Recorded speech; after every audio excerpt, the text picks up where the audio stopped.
Hello বন্ধুরা, আজকে আমি রবিবার তো বাচ্চাটাকেও পড়তে আসিনি, ভাবলাম একটা ড্রেস স্টাইলিং করি, কিছু ছবি তুলবো।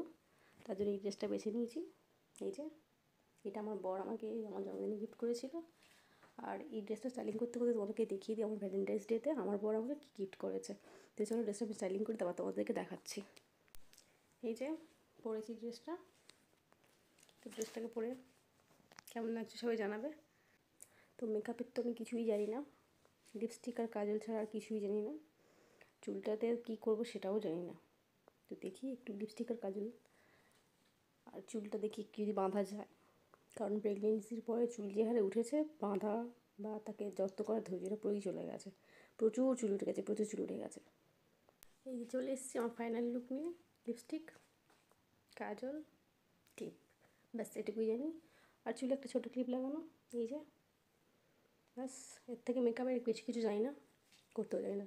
আর হ্যাঁ, যেটা দেখাবো বললাম ভ্যালেন্টাইন্স গিফট, ও কিন্তু আমাকে একবারও বলেনি, জাস্ট আলমারিতে নিয়ে এসে রেখে দিয়েছে। আমি জাস্ট খুলবো আর দেখবো। মানে ভ্যালেন্টাইন্স ডের কথা যে ওর মনে আছে আমি সেটাই ভাবতে পারিনি। ছেলে হওয়ার পর থেকে ওর প্রায় সব জিনিসই ভুলে যেত, ওর থেকে বেশি ভুলে যেতাম আমি, আমার তো কিছু মনে থাকতো না। এই যে একটা সুন্দর দিকে কুর্তি, পুরোটা খুললাম না, এরকম প্যাকেটিং থাক, সে তো ভ্যালেন্টাইন্স ডে কেটে গেছে, আমি পরিনি কুর্তিটা। আর এগুলো হচ্ছে ওর, এগুলো আমার কিছু না, পুরোটাই ওর। দুটো হাফ প্যান্ট নিয়েছে আর একটা টি শার্ট পরে যাচ্ছে, একটা গেঞ্জি, ব্যাস এটুকুই। আমার লুকটা কার কার পছন্দ হয়েছে সবাই একটু কমেন্ট করে জানিও। আর আমার ছেলে যেহেতু ঘুমাচ্ছে তাই লুকটা মানে বানাতে পারলাম, তো এক্ষুনি উঠে পড়বে।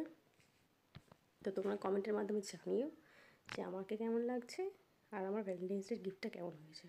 তো টাটা, বাই।